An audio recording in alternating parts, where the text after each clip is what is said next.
Good evening students.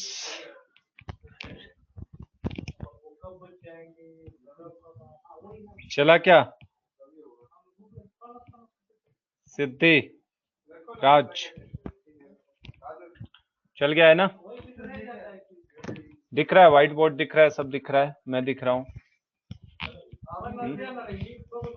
मुझे सुन पा रहे हैं ना? यस। पेपर कैसे हुए? पेपर के बारे में बताइए पहले। पेपर जो दिया आप लोगों ने, पेपर कैसा हुआ सबका? पेपर हो गया अच्छे से? नहीं दिया क्यों? सिद्धिराज क्या हुआ, क्यों नहीं दिए? नहीं दिया? बाकी लोगों ने दिया ना पेपर। पेपर क्यों नहीं दिए?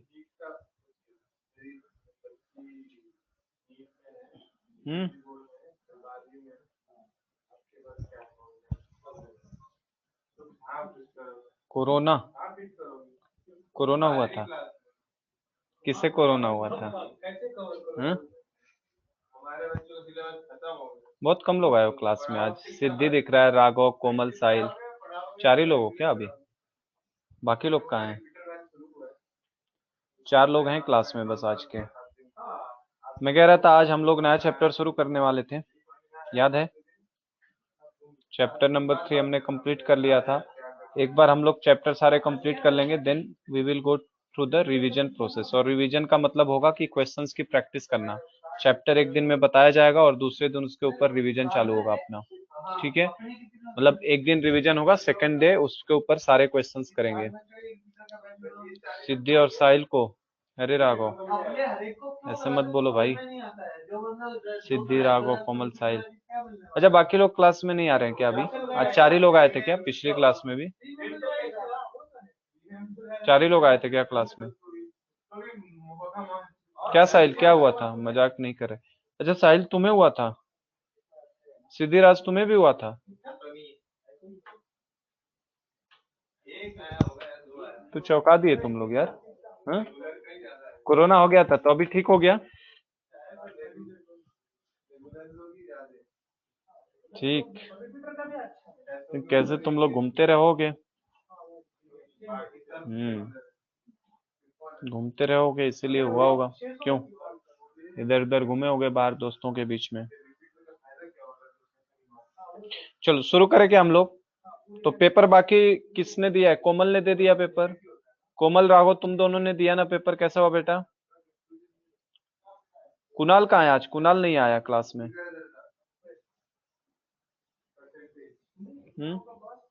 ठीक था? ठीक था मतलब पेपर देख के ये पता चला कि पास हो जाएंगे ना? फाइनल जब पेपर होगा बोर्ड का तो उसमें हो जाएगा काम।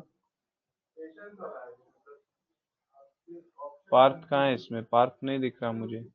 सिद्धि, राघव, कोमल, साहिल, 4 लोग ही दिख रहे हो क्लास में।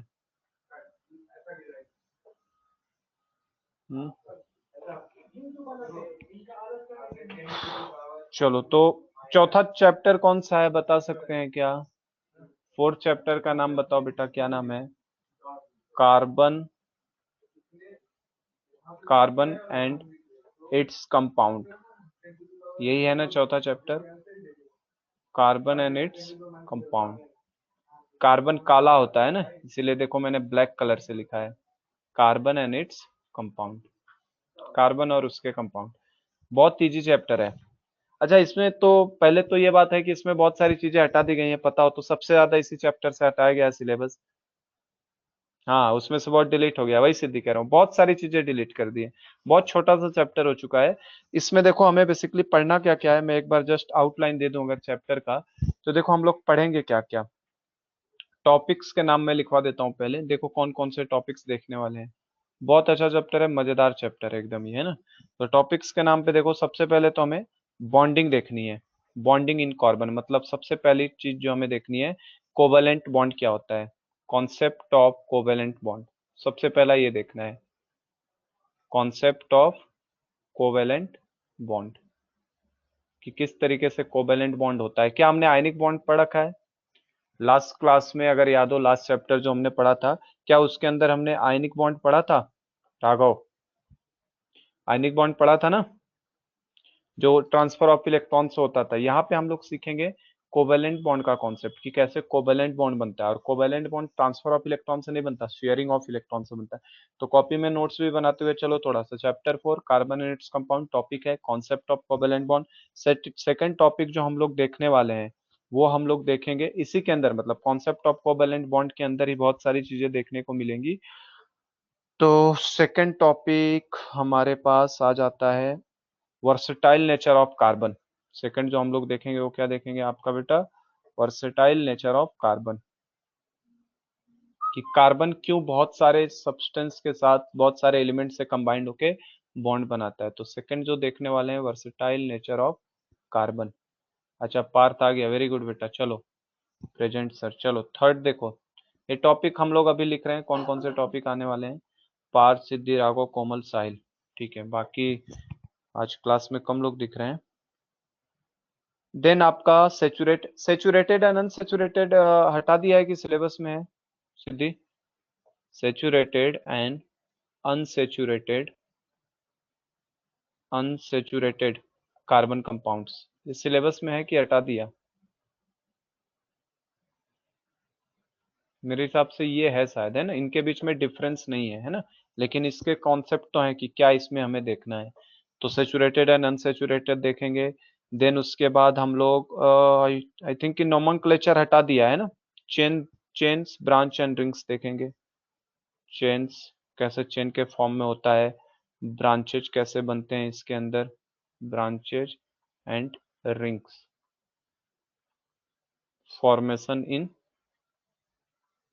Formation of carbon compounds, carbon carbon को सी लिख देता हूं मैं, ऑफ कार्बन कंपाउंड्स। तो हम लोग ये देखेंगे। देन फंक्शनल ग्रुप के नेमिंग इसी के अंदर, मतलब आपका फंक्शनल ग्रुप का नेमिंग आ जाएगा। Will you be my friend, carbon किस तरीके से बॉन्ड बनाता है। देन हम लोग फिफ्थ देखेंगे आपका बेटा होमोलोगस सीरीज को, होमोलोगस सीरीज, होमोलोगस सीरीज को देखेंगे। देन आपका होमोलोगस सीरीज समझने के बाद हम लोग चैप्टर में, मेरे हिसाब से यहीं तक है सिलेबस, क्यों? होमोलोगस सीरीज के आगे का पोर्शन नहीं है ना सिलेबस में, यहीं तक चीजें हैं। बताइए एक बार कंफर्म करिए। Nomenclature of carbon compound syllabus से हटा दिया गया है, ठीक है। और उसके बाद आपका chemical properties of carbon compounds, जैसे क्या क्या हटा दिया गया है। नोमेनक्लेचर, नोमेनक्लेचर नोमेनक्लेचर को हटा दिया है उसने, सही है।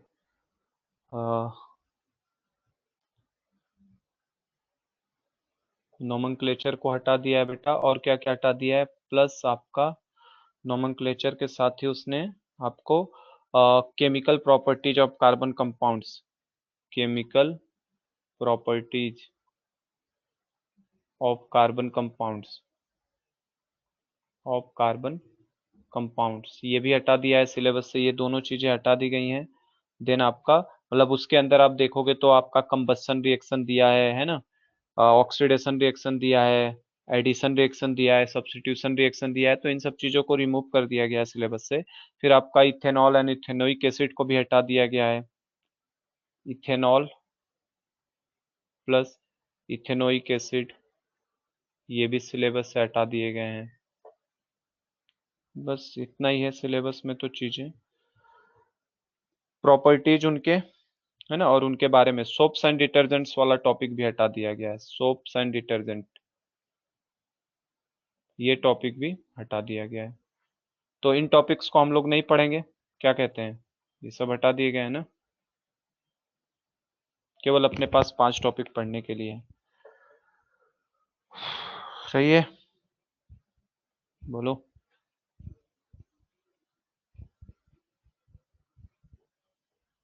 ये यही है ना टॉपिक्स अपने पास पढ़ने के लिए। अरे बोलिए, नेट रुक गया है, आवाज आ रही है कि नहीं?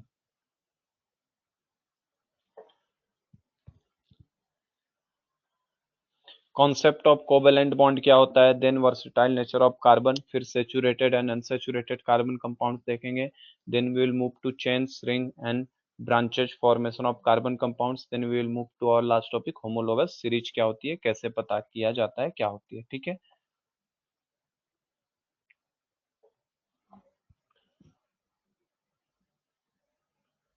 चलो, तो ये टॉपिक्स हैं अपने पास। ये सबने लिख लिया कौन कौन से टॉपिक्स पढ़ने हैं हमें? ये नोट कर लिया सबने? सबका हो गया note? Concept of covalent bond. चलो, नेक्स्ट पेज पे लेते हैं हम लोग बेटा। हम लोग स्टार्ट करते हैं कार्बन से। कार्बन से कॉन्सेप्ट ऑफ कोवेलेंट बॉन्ड से। तो पहले तो कार्बन को बारे में थोड़ा सा समझ लेते हैं कि कार्बन, देखो बेटा, पूरे पीरियोडिक टेबल में कार्बन ही एक ऐसा एलिमेंट है जो इनफाइनाइट नंबर ऑफ कंपाउंड्स बना सकता है। पता है, it can form infinite number of compounds. और इसी वजह से कार्बन के लिए एक अलग सेपरेट ब्रांच भी बन चुकी है। कौन सी? Organic chemistry. क्योंकि सबसे ज्यादा कार्बन के ही आपको ऑर्गेनिक कंपाउंड मिलेंगे। तो कार्बन के कंपाउंड्स बहुत सारे मिलते हैं। कार्बन आपको देखो, अगर डेली लाइफ में बात करो तो कार्बन कहाँ कहाँ पे यूज होता है। तो जैसे देखो, आपके लिए एक एक्टिविटी थोड़ा सा पढ़ देता हूँ मैं चैप्टर से क्या दिया है। In the last chapter we came to know many compounds and importance to us. In this chapter we will study about some more interesting compounds and their properties. Also, we shall be learning about carbon, an element which is immense significance to us both in elemental form and in combined form. तो carbon बेटा important है in the form of elemental form में भी और compound के form में भी। दोनों फॉर्म में हमारे लिए बहुत इंपॉर्टेंट है। एक्टिविटी 4.1 देख रहे हैं क्या सब लोग? एक्टिविटी 4.1 सबने देखा है नोटबुक में क्या दिया है? एक्टिविटी 4.1 की बात करें, फर्स्ट एक्टिविटी जो दिया है 4.1 बेटा, क्या है इसमें? एक्टिविटी 4.1 में make a list of 10 things you have used और कंज्यूम्ड सिंस द मॉर्निंग। 10 ऐसी चीजों के नाम बताइए बेटा जिसको आपने मॉर्निंग में यूज किया है या कंज्यूम किया है। बता सकते हैं क्या? एक्टिविटी 4.1 में आपको एक टेबल दिया है और इस टेबल में बताने हैं एलिमेंट्स के बारे में। ठीक है, सबको समझ में आ रहा है क्या चल रहा है ये? अरे सर, सबको समझ में आ रहा है क्या चीजें चल रही हैं, क्या हम लोग पढ़ने की कोशिश कर रहे हैं? Things made of metal. Metal की कौन कौन सी चीजें हैं? ये देखो, पहले टेबल में ये दिया आपका, पहले कॉलम में ये भरना है कि कौन कौन सी चीजें मेटल से बनी है। सेकंड दिया है things made of glass and clay. Made of glass या क्ले।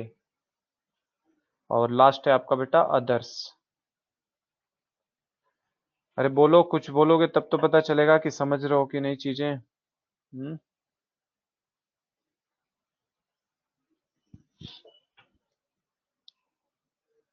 एक्टिविटी 4.1 हमें बोला है बेटा, जो जो चीजें हमने यूज की हैं सुबह से लेके अभी तक उन सब की लिस्टिंग करिए। उसमें आपको बताना है कौन सी चीज मेटल से बनी थी, कौन सी ग्लास या क्ले से बनी थी, या अदर्स कौन सी चीजें थे। ठीक है, तो जो अदर्स में ज्यादातर जो चीजें आएंगी बेटा, आप देखोगे ज्यादातर अदर्स में आप चीजें भरोगे। बताओ ना, कुछ कुछ बताओ इसके अंदर बेटा, क्या क्या अदर्स में क्या क्या भर सकते हो? मेटल वाला छोड़ दो, मेटल से क्या बना है उसे हमें नहीं भरना है। ग्लास या क्ले से क्या बना है उसे नहीं बनना है, लेकिन अदर्स क्या क्या चीजें हमने यूज की हैं वो सब भर सकते हो कि नहीं यहाँ पे? बताओ, या कुछ तो एग्जाम्पल बताओ जो दूसरी चीजों से मेटल की ना बनी हो और कम से कम हो थिंग्स जो ग्लास और क्ले से भी ना बनी हो। बताइए।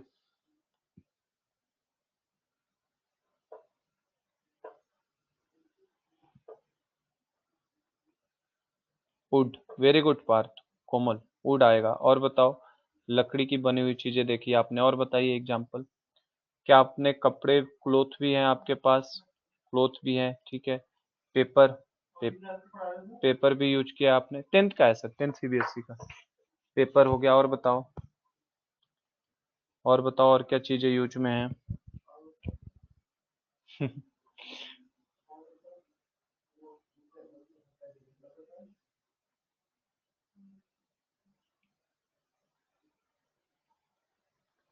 Plastic, fibres, very good. अब आ रहे हैं जवाब, सही सही जवाब आ रहे हैं बेटा। फाइबर्स के बने हैं, प्लास्टिक के बने हैं, रबड़ की बनी है चीजें, है ना।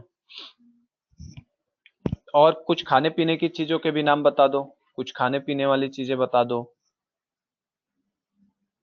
कुछ खाने पीने की चीजें, जैसे आपने शुगर लिया होगा बेटा, है ना, फ्लोर, हाँ। वाटर हो गया, ये सब अदर्स कैटेगरी में आएंगी, है ना। ग्लूकोज हो गया, इसी तरीके से चीनी होता है, सुक्रोज हो गया आपका, है ना बेटा। तो देखो बेसिकली क्या है, अदर्स में जनरली जो चीजें, वुड हो गया आपका, क्लोथ हो गया, सॉल्ट हो गया, वेरी गुड, सॉल्ट भी हो गया कोमल, है ना। तो सॉल्ट, देखो सॉल्ट जो है ये आयनिक कंपाउंड की कैटेगरी में आ जाता है। हमें बेसिकली ये आइडेंटिफाई करना है कि कार्बन से बनी हुई चीजें क्या क्या है। तो कार्बन से बनी हुई बहुत सारी चीजें हैं हमारे पास, क्या क्या, जैसे लकड़ी के अंदर भी बेटा कार्बन है, जो कपड़े हम लोग यूज कर रहे हैं उनके अंदर भी कार्बन से ही की जाती है, पेपर के अंदर लकड़ी से ही बना है तो कार्बन जरूर मिलेगा।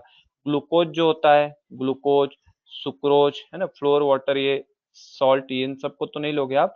ग्लूकोज, सुक्रोज, ये सब कुछ कंपाउंड्स ऐसे हैं जो कार्बन से बने हुए कंपाउंड्स होते हैं। जैसे आपने देखा होगा CO2 गैस, है ना, इन फ्रूट, हाँ फ्रूट्स के अंदर भी रहता है बेटा, कहीं ना कहीं उसमें भी कुछ ना कुछ अमाउंट में मिलता है वो आपको। तो बेसिकली कार्बन क्या है ना, कार्बन मेजर अमाउंट में हर जगह पे मौजूद है, एक तरीके से देखा जाए तो कार्बन हर जगह है। हमारी जो हड्डियां होती हैं, है ना, CaCO3, कैल्शियम कार्बोनेट के अंदर देखो कार्बन मौजूद है।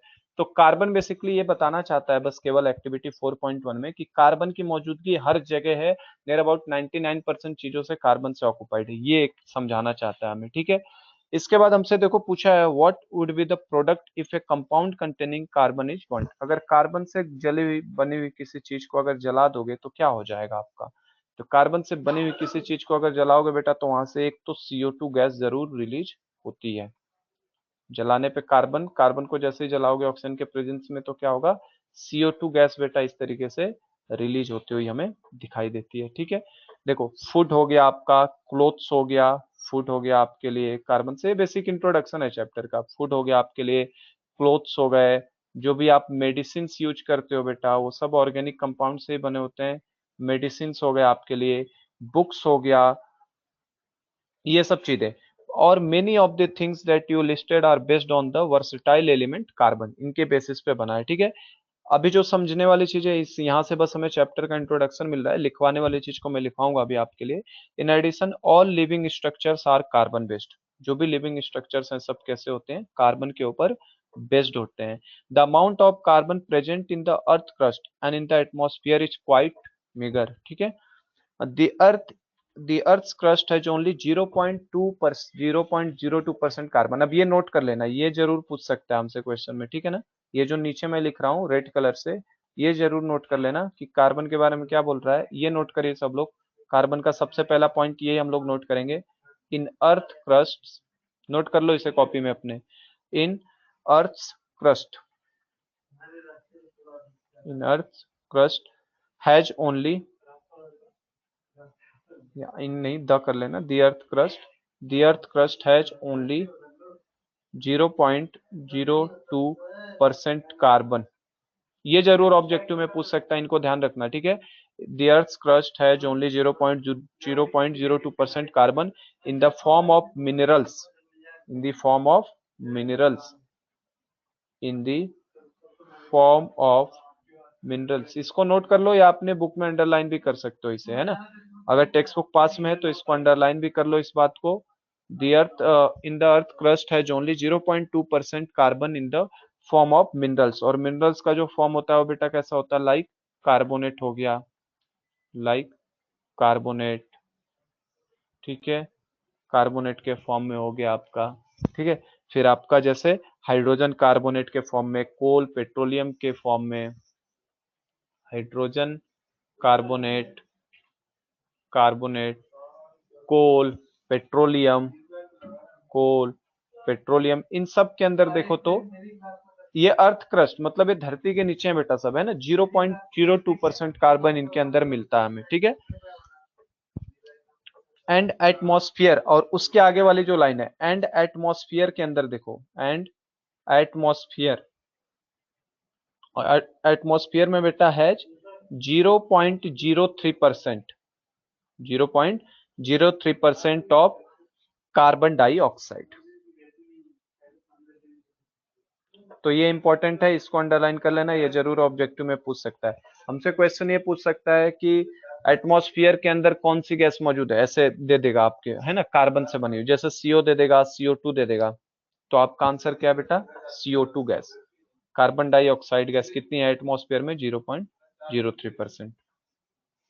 तो ये इंपॉर्टेंट है लाइन, ये जरूर पूछा जा सकता है।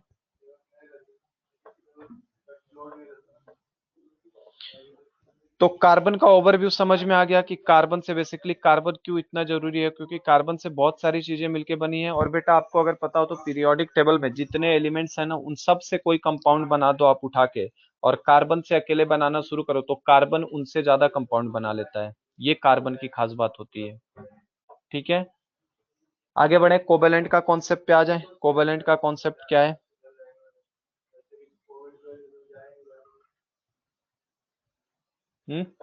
नेक्स्ट आए, आगे चले। ये कर लिया है सबने, ये वाली बात ध्यान में रख लिया, नोट कर लिया इस चीज को कि अर्थ क्रस्ट के अंदर केवल 0.02% कार्बन है, और वो किस मिनरल के फॉर्म में मिलेगा? कार्बोनेट, हाइड्रोजन कार्बोनेट, फ्यूल्स है ना, पेट्रोलियम, कोल के फॉर्म में मिलेगा आपको। और एटमॉस्फेयर में 0.03% CO2 है। नेक्स्ट देखो, अब नेक्स्ट डालो, हमें जो पढ़ना है वो एक्चुअल में हमें अब कहाँ से शुरू करना है? The concept of covalent bond. ये कॉन्सेप्ट डाल लेना, दिया था दो, concept of covalent bond. 10th का है, 10th CBSE, नहीं CBSE, MIDC बैच नहीं, MIDC बैच तुम कहाँ लेते हो कभी?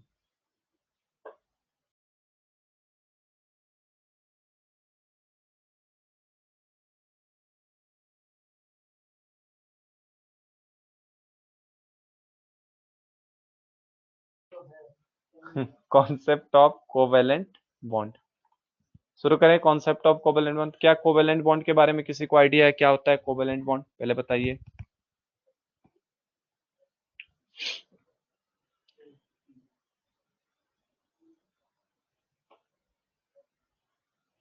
बताओ, कुछ तो बताओ। कोवेलेंट बॉन्ड किसी को पता है कैसे बनता है कोवेलेंट बॉन्ड? हम्म, तुम लोग बोलते नहीं हो तो समझ में नहीं आता, आवाज जा रही है कि नहीं, बोलो तो कुछ। पता है, यस या नो, कुछ तो कहिए। कहाँ का माइक ऑन कर?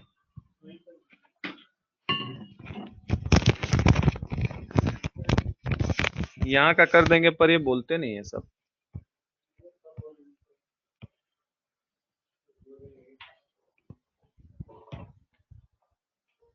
अरे कुछ बोलेंगे सिद्धि? हाँ पार्थ।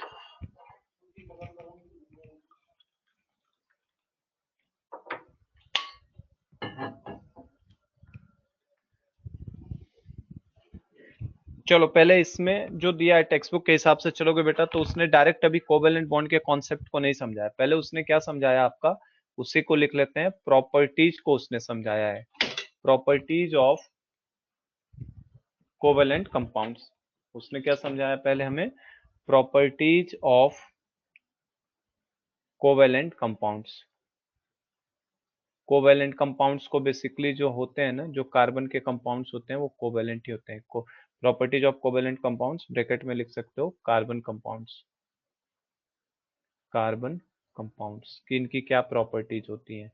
तो कार्बन कंपाउंड की क्या प्रॉपर्टीज होती है बेटा? तो सबसे पहले तो आयनिक कंपाउंड की प्रॉपर्टीज क्या होती थी आपको देखो, इसने लिखा है in the previous chapter we have studied the properties of ionic compounds. और हमने क्या देखा था? Ionic compounds have high melting and boiling point, conduct electricity in solution और इन मोल्टेन स्टेट। तो पहले तो आयनिक की क्या क्या प्रॉपर्टी थी, यहीं पे अगर हाईलाइट करके हम लोग आयनिक के बारे में थोड़ा सा लिख लें, आयोनिक के बारे में, कि आयोनिक कंपाउंड की क्या खास खास बात थी। तो आयनिक कंपाउंड में मेन खास बात ये थी बेटा, इसका जो फिजिकल स्टेट होता था वो कैसा होता है? जनरली सॉलिड होता है, सॉलिड फॉर्म में होते हैं। फिजिकल स्टेट सॉलिड होता है। दूसरी चीज, पहला पॉइंट ये। दूसरा, ये जो होते हैं conduct electricity in molten form और aqueous form, conduct electricity in molten और एक्वस फॉर्म, मोल्टेन और एक्वस फॉर्म में। ठीक। तीसरी चीज इसके बारे में थी कि जो आयनिक कंपाउंड्स होते हैं बेटा, इनका melting point and boiling point काफी हाई होता है। Have high melting and boiling point, have high melting point MP and boiling point BP। इनका मेल्टिंग पॉइंट और बॉइलिंग पॉइंट काफी हाई होता है। उसके बाद हम लोगों ने देखा था और एक चीज कि ये अपने आयंस में डिसोसिएट होते हैं ना, Gibbs ion, Gibbs ions in in aqueous solution. Aqueous में वाटर में डाल दो तो ये अपने आंसर को देते हैं। ये हमारी आयनिक कंपाउंड के बारे में खास बातें होती थी। बताइए समझे क्या? ये 4 पॉइंट आयनिक का याद है सबको? ये 4 खास बातें हैं उसमें। आयनिक कंपाउंड की ये 4 खास बातें हैं, ये याद है सबको? पार्थ को याद है, बाकी लोग? सिद्धि, विशाल, राघव, कोमल, साहिल, याद है ये 4 बातें? फिजिकल स्टेट सॉलिड होता है, कंडक्ट इलेक्ट्रिसिटी इन मोल्टन और aqueous form, have high melting point and boiling point, give ions in aqueous solution. ये 4 बातें हम लोगों ने आयनिक कंपाउंड के अंदर देखा था। अब हमें जो पढ़ना है किसके बारे में देखना है? कोवेलेंट कंपाउंड के बारे में। तो कोवेलेंट कंपाउंड्स जो होते हैं ना बेटा, ये आपके इनका कोवेलेंट कंपाउंड की बात करेंगे। अभी कोवेलेंट बॉन्ड क्या होता है उस पे नहीं आ रहे हम लोग, पहले इनकी फिज प्रॉपर्टीज के बारे में देख रहे हैं, जो कार्बन के कंपाउंड्स होते हैं। तो इनकी प्रॉपर्टीज में अगर फिजिकल स्टेट की बात करोगे ना, तो ये बेटा सॉलिड, लिक्विड, गैस तीनों तरीके के हो सकते हैं, है ना। और कॉमनली जो फिजिकल स्टेट हमें मिलता है वो कॉमनली लिक्विड और गैस मिलता है ना। सम सॉलिड लिख सकते हो चाहो तो, कुछ सॉलिड फॉर्म में भी मिल सकता है आपको, पर मोस्टली आपको लिक्विड या गैस मिलेगा। सम सॉलिड इसलिए मैंने लिख दिया। इसमें क्या था? कंडक्ट इलेक्ट्रिसिटी इन मोल्टन और एक्वस फॉर्म। तो ये जनरली क्या होते हैं? बैड कंडक्टर ऑफ इलेक्ट्रिसिटी होते हैं। Bad conductor of electricity, bad conductor of electricity, electricity के बैड कंडक्टर होते हैं। अगले पॉइंट की बात करो, इनका मेल्टिंग और बॉइलिंग पॉइंट हाई होता था। इनका मेल्टिंग पॉइंट और बॉइलिंग पॉइंट क्या होता है बेटा? Low. Low melting point and boiling point. और इसमें क्या था? Give ions in aqueous solution, do not give ion in aqueous solution, ये कभी भी आयन नहीं देते हैं। तो do not give ions in aqueous solution लिख लो ये पहले, फिर मैं समझा देता हूँ आपको बुक से। पहले दोनों का डिफरेंस जो है वो मेन मेनू से लिख लो।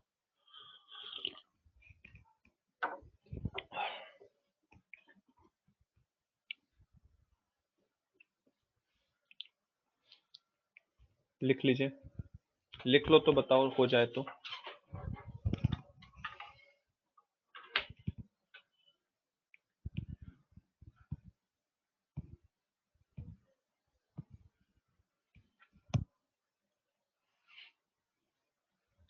होने के बाद बताइए, हो जाए कंप्लीट तो लिख के। आयनिक कंपाउंड्स के बारे में एक खास बात है, कोवेलेंट कंपाउंड के बारे में ये सब सारी खास बात है।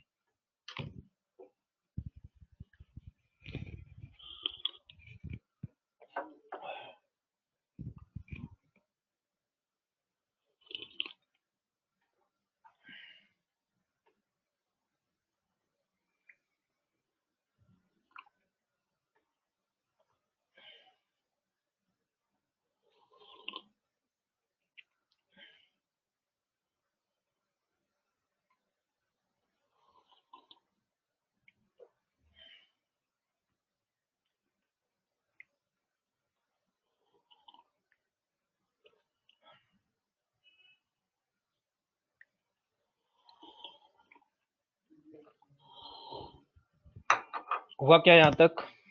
क्या सबने लिख लिया ये? बताओ। फिजिकल स्टेट सॉलिड होता है, कंडक्ट इलेक्ट्रिसिटी इन मोल्टन और aqueous form, have high melting point and boiling point, give ions in aqueous solution. ये आयनिक कंपाउंड की खास बात होती है। कोवेलेंट में बेटा लिक्विड और गैस होते हैं, कुछ सॉलिड हो सकते हैं, bad conductor of electricity, low melting point and boiling point, do not give ions in aqueous solution. ठीक है।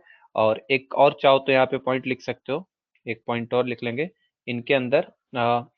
आयनिक कंपाउंड वाले में लिखेंगे strong intermolecular attraction, strong strong force of attraction, ऐसे लिख लो। इसमें स्ट्रॉन्ग फोर्स ऑफ अट्रैक्शन होता है इसमें। और इसमें क्या रहता है बेटा? वीक होता है थोड़ा सा, है ना। Weak intermolecular attraction, weak intermolecular attraction. अरे कोमल लिख के हुआ क्या?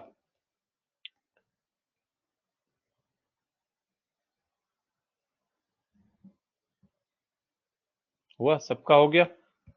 सबने लिख लिया ये? सिद्धिराज, साहिल लिख के हुआ है दोनों?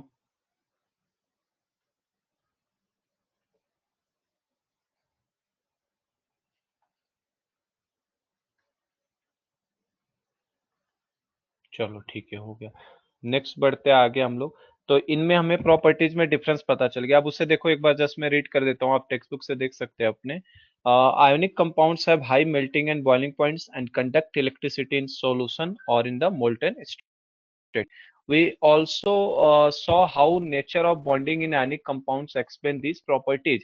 क्योंकि हमें पता है आयनिक कंपाउंड्स में बेटा इलेक्ट्रॉन का ट्रांसफर होता है। जैसे आयनिक कंपाउंड की बात करो, अगर कोई NaCl मैंने ले लिया, तो Na पॉजिटिव चार्ज, Cl कैसा है, निगेटिव चार्ज, तो ये इलेक्ट्रॉन निकालने का काम करता है अपने अंदर से, और इस निकले हुए इलेक्ट्रॉन को क्लोरीन क्या काम करता है, लेने का काम करता है। केटायन लूज करता है, एनायन गेन करता है। तो बेटा इस तरीके से इनके बीच में क्या हो जाता है, Na प्लस और Cl माइनस में इस तरीके से फोर्स ऑफ अट्रैक्शन हो जाता है। ये हमने देखा था। ये क्या बता रहा है, ये बेसिकली फोर्स ऑफ अट्रैक्शन बता रहा है इनके बीच में।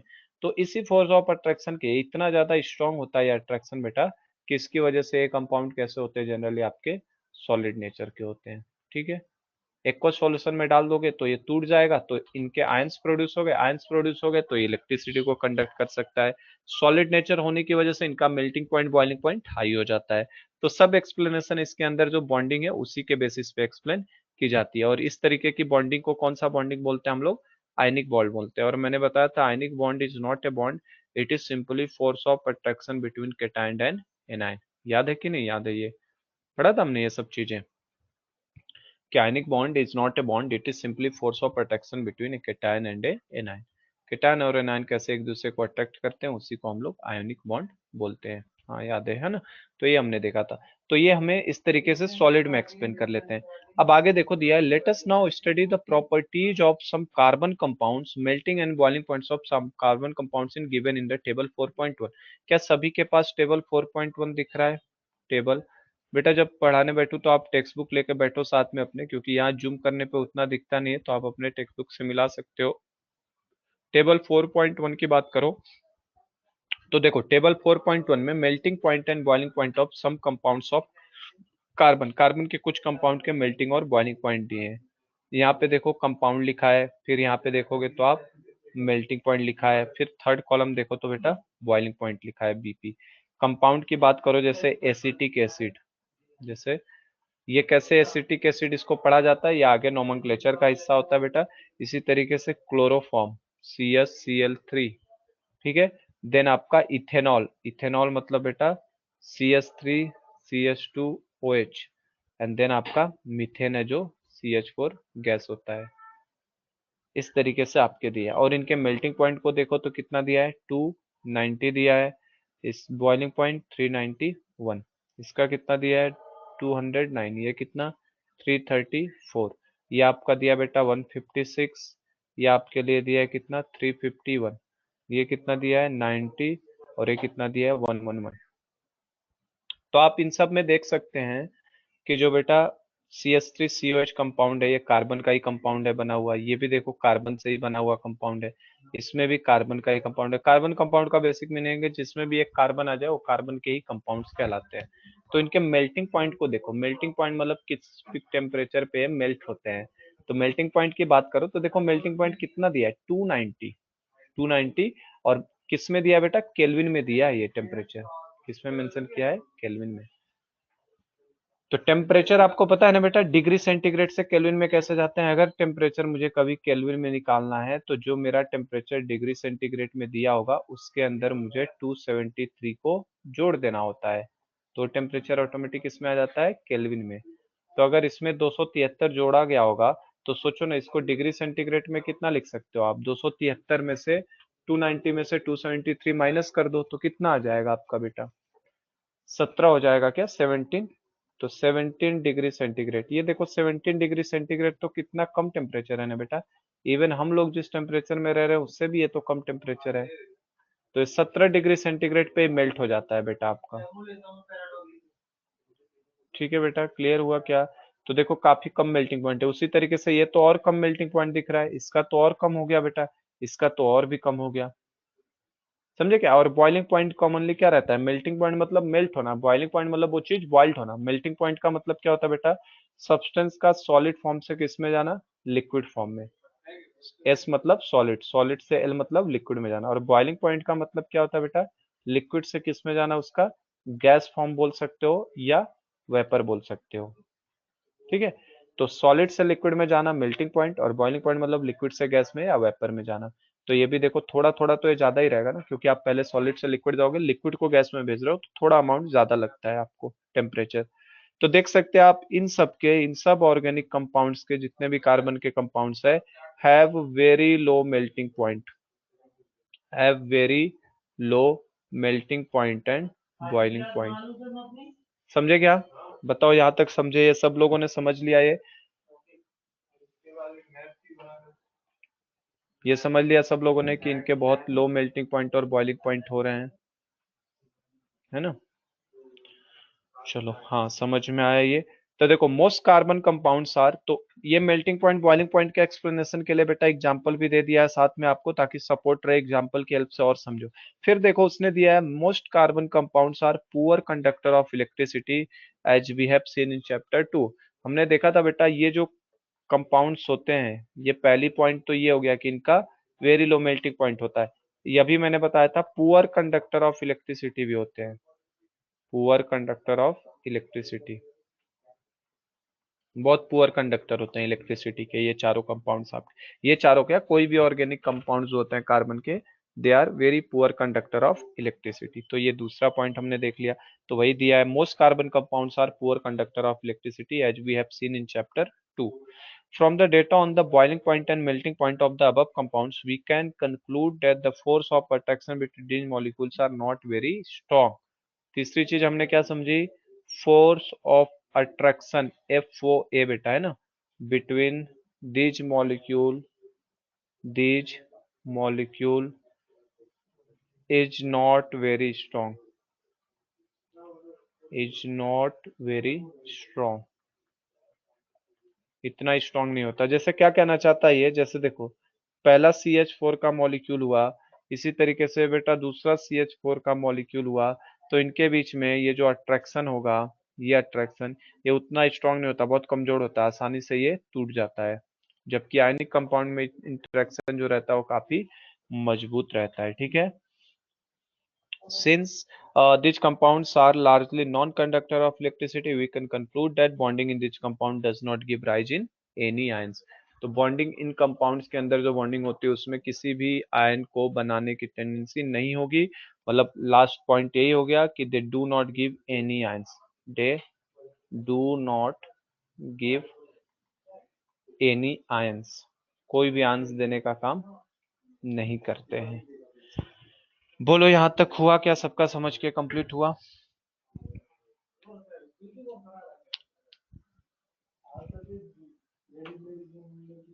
बोलिए।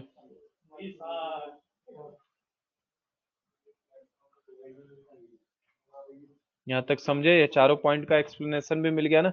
तो यही सब क्वेश्चन आ सकता है बोर्ड में। कैसे लिख के आएगा? लिख के आएगा write any 3 properties of a covalent compound या कार्बन कंपाउंड। तो आपको क्या लिखना है? They have very low melting point and boiling point. Second, they are poor conductor of electricity. Third, the force of attraction between their molecule is very very low. ठीक है, और last एक लिख सकते हो, they do not give any ions in aqueous solution, अपने ions के अंदर टूटते नहीं है। तो ये 4 पॉइंट दिमाग में बना के रखिए। आप चाहो तो अपने टेक्स्ट बुक में अंडरलाइन भी कर लो इन चारों लाइन को।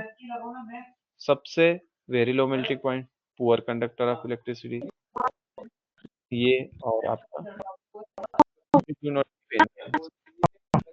4 पॉइंट दिमाग में रखिए। चले आगे बढ़ें क्या? अब कोवेलेंट कंपाउंड के कॉन्सेप्ट पे आ जाएं क्या? कैसे कोवेलेंट कंपाउंड का कॉन्सेप्ट होता है? अरे बोलो बच्चों, बोलोगे नहीं तो मुझे पता कैसे चलेगा आगे बढ़ना है कि नहीं, समझ रहे हैं कि नहीं? तुम लोग बीच बीच में चले जा रहे हो क्या कहीं? हाँ, एक आदमी बोल रहा है फिर बाकी लोग चुप रहते हैं, एक आदमी बोलता है बाकी लोग चुप रहते हैं। सब एक्टिव नहीं है क्या क्लास लेने के लिए? हम्म, केवल हम ही यहाँ पढ़ाए जा रहे हैं। विशाल, राघव, पार्थ, कोमल, साहिल, आगे बढ़े।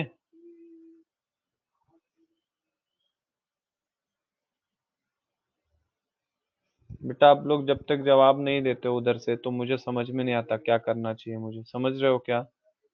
तो रिप्लाई जब तक करोगे नहीं तब तक क्या मैं करूंगा।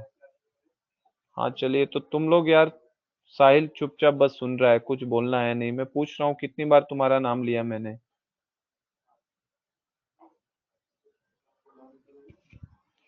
चलो तो ये हो गया, उसके बाद नेक्स्ट आ जाओ। अब हम लोग कोवेलेंट के कॉन्सेप्ट पे आते हैं कि कैसे, आखिर कोवेलेंट बॉन्ड का कॉन्सेप्ट क्या है। तो देखो, मैंने पूछा कि कोवेलेंट बॉन्ड के बारे में किसी को पता है, तो उसमें भी किसने कुछ नहीं बोला कि हाँ सर आता है या नहीं आता है। शांत हो गए एकदम से। कुछ बोलोगे तभी तो पता चलेगा आपने कुछ पढ़ा है, सीखा है कि नहीं सीखा है। हाँ? तो देखो उसमें क्या दिया, आपके दिया है, in class 9th we learn about the combining capacity of various elements and how it depends on the number of valence electron. तो जो भी आपकी एलिमेंट की कंबाइंड होने की कैपेसिटी होती है, combining capacity of any elements, combining capacity of any elements किसके ऊपर डिपेंड करती है बेटा? वैलेंसी ऑफ इलेक्ट्रॉन के ऊपर, वैलेंसी ऑफ एलिमेंट के ऊपर, कि एलिमेंट की क्या वैलेंसी है। ठीक है। तो combining capacity of various element and how depends on number of valence electron. Valency of element का मतलब होता है बेटा, इसको आप कह सकते हो valence electron of element, valence electron of element, कि उस इलेक्ट्रॉन के अंदर कितने वैलेंस इलेक्ट्रॉन है। तो अब बोल रहा है the atomic number of carbon is 6। जो आपका, late us now look at the electronic configuration of carbon. Carbon की बात करते हैं हम लोग। कार्बन, तो कार्बन का एटॉमिक नंबर कितना होता है? 6 होता है एटॉमिक नंबर, जिसको शायद याद हो आपको, तो जेड से रिप्रेजेंट किया जाता है बेटा, और जेड की वैल्यू कितनी होगी? 6 होगी, क्योंकि एक कार्बन है। तो मैं बोल रहा है what would be the distribution of electron in various shell for carbon. तो क्या कार्बन का डिस्ट्रीब्यूशन बता सकते हो किस तरीके से होगा? अगर ये न्यूक्लियस है, ये फर्स्ट ऑर्बिट है, या आपका सेकंड ऑर्बिट है, तो कार्बन में इलेक्ट्रॉन का डिस्ट्रीब्यूशन किस तरीके से होगा? किस तरीके से डिस्ट्रीब्यूट होगा ये कार्बन? ये तो बताओ, कम से कम एटलीस्ट ये तो बता दो। 2,4, वेरी गुड। 2,4, के शेल में 2 जाएंगे, एल शेल में 4 जाएगा। Very good Parth. पहले 2 इलेक्ट्रॉन्स इसमें दिखा देंगे हम लोग, ठीक है, और 4 इलेक्ट्रॉन्स इसमें दिखाएंगे। 1, 2, 3, 4, 4 इलेक्ट्रॉन्स इसमें, 2 इलेक्ट्रॉन आपके पहले सेल में। तो ये हो गया distribution of electron in various shell. How many valence electron will carbon have? बताओ कितने वैलेंस इलेक्ट्रॉन होंगे? कितने वैलेंस इलेक्ट्रॉन होंगे? ये तो कार्बन का एटॉमिक नंबर हो गया, ये उसका इलेक्ट्रॉनिक कॉन्फ़िगरेशन बोलते हैं, जिसको ईसी लिख देता हूं मैं, ईसी। वेरी गुड कोमल। और थर्ड हम लोग वैलेंस इलेक्ट्रॉन के नंबर पूछा है, तो वैलेंस इलेक्ट्रॉन कितने हो जाएंगे? Very good, 4। कैसे पता चलेगा? क्योंकि वैलेंस इलेक्ट्रॉन का मतलब होता है आउटर मोस्ट इलेक्ट्रॉन, कि कितने इलेक्ट्रॉन इसके आउटर मोस्ट में पड़े हैं। तो 4 इलेक्ट्रॉन पड़े हैं, तो इसकी वैलेंस इलेक्ट्रॉन कितने हो गए? 4। We know that the reactivity of elements is explained as their tendency to attain a completely filled outer shell, ठीक है, that is attain noble gas configuration. Elements forming ionic compound achieve this by either gaining or losing electrons from the outermost shell. ये आपको पता है बेटा कि जो आपका जो भी है रिएक्टिविटी ऑफ एलिमेंट हो किसके ऊपर एक्सप्लेन की जाती है? चलो यहाँ लिख ही देता हूं मैं, reactivity of elements, reactivity of elements, elements किसके ऊपर डिपेंड करता है बेटा? वैलेंस इलेक्ट्रॉन के ऊपर, वैलेंस इलेक्ट्रॉन के ऊपर ही रिएक्टिविटी ऑफ एलिमेंट भी डिपेंड करता है आपको। और हर एलिमेंट क्या चाहता है अपने आप को बेटा? Each element, each element, each elements tries to complete its octet,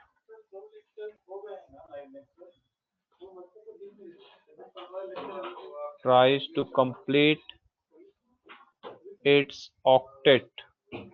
octet complete करने का मतलब होता है क्या बेटा? having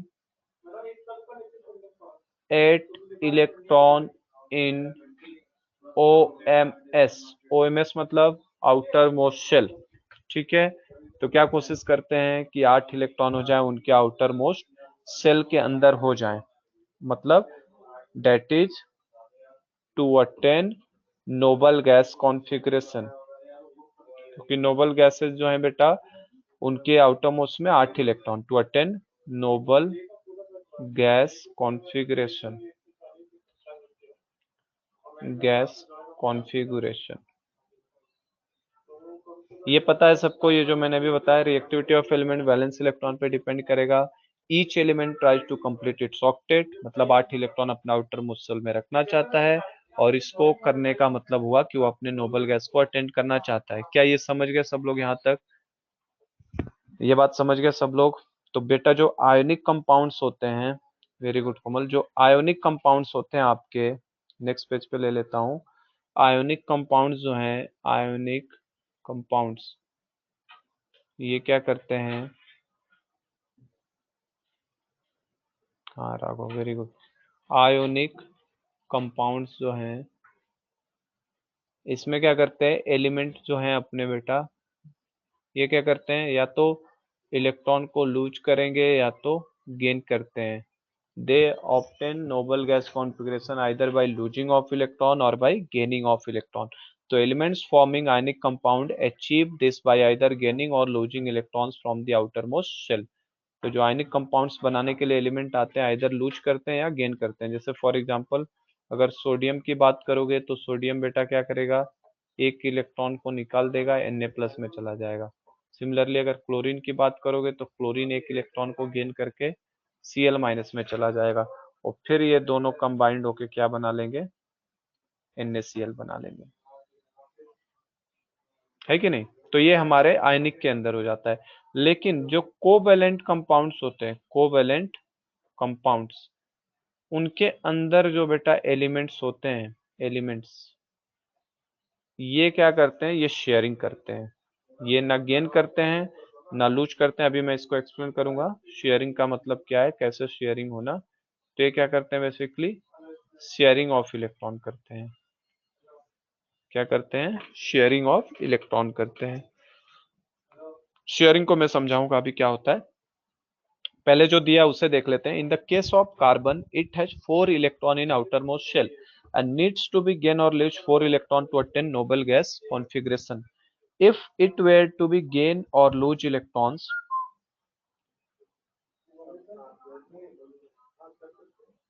तो अगर इसने लूज या गेन शेयरिंग ऑफ इलेक्ट्रॉन से करते हैं बेटा, तो जो हमारा कार्बन है, कार्बन, तो कार्बन की बात करो तो कार्बन का कॉन्फ़िगरेशन क्या था, 2,4। कितना होता है, 2,4। तो बेटा या तो इसके पास दो ऑप्शन है, क्या क्या दो ऑप्शन है इसके पास, देखो दो ऑप्शन।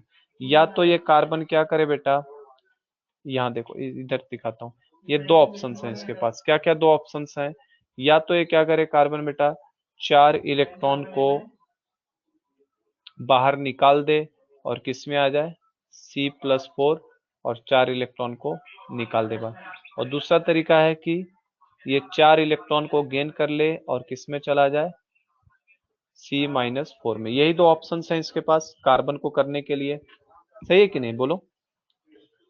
कार्बन का केस लोगे तो 4 इलेक्ट्रॉन आउटर मोस्ट शेल में है, तो इसको 4 इलेक्ट्रॉन गेन करने की जरूरत है या 4 इलेक्ट्रॉन लूज करने की जरूरत है, ठीक है, अपने नोबल गैस को पाने के लिए। अगर वो ऐसा कर लेता है, C+4 बना लेता है, तो हीलियम जैसा हो जाएगा, C-4 बना लेता है तो भी, तो मतलब ये नोबल गैस बनने के लिए या तो कार्बन क्या करना, क्या कार्बन के पास क्या ऑप्शन है, या तो C-4 में चला जाए या C+4 में चला जाए। बोलो ये समझ पाए क्या सब लोग? कार्बन के पास यही दो रास्ते हैं, या तो 4 इलेक्ट्रॉन को लूज करे या 4 इलेक्ट्रॉन को गेन करे। बोलिए।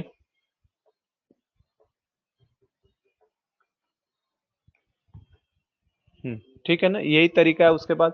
लेकिन होता क्या है एक्चुअल में, देखो आप ये देखो, ये क्वेश्चन जरूर ये इंपॉर्टेंट है, हमसे पूछ सकता है कि why carbon participate in formation of covalent compound only. It does not form ionic compounds. Ionic compounds क्यों नहीं बनाता? क्योंकि बेटा 4 इलेक्ट्रॉन को लूज या गेन करना बहुत ही मुश्किल हो जाता है। तो आप देख सकते हो, if it were to gain और लूज इलेक्ट्रॉन्स, पहला देखो क्या दिया है, it could gain 4 electrons forming C-4 anion, but it would be difficult for the nucleus with 6 protons to hold on 10 electrons, that is 4 extra electrons। देखा था अभी हमने बेटा, जो हमारा होता था nucleus, first orbit, second orbit, तो देखो ना अपने इसमें कितने थे, दो थे, कितने थे, दो इलेक्ट्रॉन्स थे, और इसमें कितने होते थे बेटा, चार होते थे। यही है कार्बन का। अगर इसने मान लो बेटा 4 इलेक्ट्रॉन को गेन कर लिया, 4 इलेक्ट्रॉन को गेन कर लिया, तो 4 इलेक्ट्रॉन को देखो, इसके न्यूक्लियस में कितने बेटा, न्यूक्लियस के अंदर तो, न्यूक्लियस के बारे में सबको पता है, जितने प्रोटॉन उतने इलेक्ट्रॉन, 6 प्रोटॉन है इसके पास न्यूक्लियस में, पी लिख देता हूं मैं। तो जब जब ये बेटा, ये न्यूक्लियस, ये आपका first orbit and this is our second orbit. तो देखो अब अगर उसने 4 इलेक्ट्रॉन को गेन कर लिया, तो 4 गेन करेगा बेटा, 1 2 3 4, ये 4 गेन कर लिए, और ये सपोज करो उसका ओरिजिनल इलेक्ट्रॉन ये थे कितने, 1 2 3 4, और अंदर वाले में 2 इलेक्ट्रॉन थे। तो मुझे बताओ, इसने 4 इलेक्ट्रॉन गेन किए, तो क्या इस न्यूक्लियस के अंदर नंबर ऑफ प्रोटॉन तो नहीं बढ़ा? ये तो अभी भी 6 प्रोटॉन ही है बेटा, इसके अंदर तो अभी भी क्या है, 6 प्रोटॉन ही है। पहले क्या था, ये 6 प्रोटॉन बेटा, ये 6 प्रोटॉन इन इलेक्ट्रॉन्स के ऊपर अट्रैक्शन डाल के अपने तरफ खींच रहे थे। अब क्या हुआ, पहले देखो 6 लोग मिलके 6 लोगों को खींच रहे थे। अब यहाँ पे 6 लोग अभी भी हैं, लेकिन अब खींचने के लिए बेटा कितने हो गए, 10 लोग हो गए। देखो अब इनके ऊपर तो खींच ही रहा था, अब लेकिन बेटा इनकी वजह से एक्स्ट्रा और खींचना पड़ेगा ना इसे, इतनी और एनर्जी लगा लगा के खींचनी पड़ेगी ना इसको, इसको, इसको। तो क्या इसकी एफिशिएंसी धीरे धीरे कम हो जाएगी? मतलब अब ये 6 प्रोटॉन को 10 इलेक्ट्रॉन को होल्ड कर पाना क्या होता है, वेरी डिफिकल्ट होता है ये बेटा, वेरी डिफिकल्ट। तो ये इतना डिफिकल्ट होता है कि ये पॉसिबल ही नहीं होता, समझे क्या? तो 4 इलेक्ट्रॉन कभी भी एक गेन नहीं कर सकता। तो वही लिखा है, if could gain 4 electrons, but it would be difficult for the nucleus with 6 proton to hold on 10 electrons, that is 4 extra electron। तो 6 इलेक्ट्रॉन, 6 प्रोटॉन आपके कभी भी 10 इलेक्ट्रॉन को होल्ड नहीं कर सकते, एक्स्ट्रा 4 इलेक्ट्रॉन ये होल्ड कर पाने की क्षमता नहीं रखता है। समझे क्या इस बात को? तो दूसरे ऑप्शंस को ट्राई करेगा, मतलब ये ऑप्शन तो उसके लिए पॉसिबल नहीं है कि चलो मैं 4 इलेक्ट्रॉन को गेन कर लूं और मैं नोबल गैस में कन्वर्ट हो जाऊं, ये पॉसिबल इसके लिए नहीं है। तो अब क्या बचा इसके पास, दूसरा रास्ता बचता है कि ये या तो 4 इलेक्ट्रॉन को निकाल दे, या तो क्या करे, ये 4 इलेक्ट्रॉन को निकाल दे। तो अब अगर ये 4 इलेक्ट्रॉन को निकालेगा तो कैसा हो जाएगा, ये न्यूक्लियस है, ये फर्स्ट ऑर्बिट और ये सेकेंड ऑर्बिट। तो अगर इसने 4 इलेक्ट्रॉन को निकाल दिया बेटा, तो आउटर मोस्ट शेल में कितने इलेक्ट्रॉन बच जाएंगे, आउटर मोस्ट में एक भी नहीं बचेगा, केवल अंदर 2 इलेक्ट्रॉन दिखाई देंगे, ठीक है। लेकिन अब आउटर मोशन में चूंकि इलेक्ट्रॉन नहीं है, तो अब आप कहोगे कि सर ये तो काम आसान है कि 6 प्रोटॉन है, आराम से ये लेके इन दोनों को रख सकता है अपने पास, ये रख सकता है, वेरी गुड, सही बात है। लेकिन ये जो इलेक्ट्रॉन निकाले जाएंगे, इसको निकालोगे, इसको निकालोगे, इसको निकालोगे, इसको निकालोगे, इसमें बेटा एनर्जी लगती है, इलेक्ट्रॉन अपने आप नहीं निकलता, इसके लिए क्या लगती है, एनर्जी की जरूरत होती है इनको निकालने के लिए। और ये एनर्जी रिक्वायर्ड इतना ज्यादा होता है कि यहाँ से आसानी से इलेक्ट्रॉन को निकालना पॉसिबल नहीं है, काफी डिफिकल्ट होता है निकालना। तो ये देखो, it could lose 4 electrons forming C4 plus ion, but it would require a large amount of energy to remove 4 electrons, leaving behind a carbon cation with 6 proton in nucleus holding on just 2 electrons। तो इसीलिए बेटा carbon इस problem को अपने overcome करने के लिए कौन सा ऑप्शन चुनता है, शेयरिंग ऑफ इलेक्ट्रॉन का चुनता है। क्या चुनता है, शेयरिंग ऑफ इलेक्ट्रॉन। तो शेयरिंग ऑफ इलेक्ट्रॉन कैसे होती है, किस तरीके से होती है, ये हम लोग कल की क्लास में समझेंगे। यहां तक का समझ गए सब लोग? इन दोनों ऑप्शन को लिए वो नहीं जाएगा, ना तो इलेक्ट्रॉन को लूज करने जाएगा, ना ही इलेक्ट्रॉन को गेन करने जाएगा। वो किस रास्ते को अपनाता है, शेयरिंग ऑफ इलेक्ट्रॉन को। तो कल किस तरीके से शेयरिंग करता है, कैसे बॉन्ड बनता है, कल कुछ डायग्राम अच्छे अच्छे बनाएंगे, किस तरीके से शेयरिंग करके कोवेलेंट बॉन्ड का फॉर्मेशन होता है। चलो, तो आज की क्लास हमारी बेटा खत्म होती है, ठीक है। नेक्स्ट क्लास में हम लोग शेयरिंग ऑफ इलेक्ट्रॉन, कल के लेक्चर में यहीं से बढ़ेंगे आगे। चलिए students, thank you so much. हो गया सर।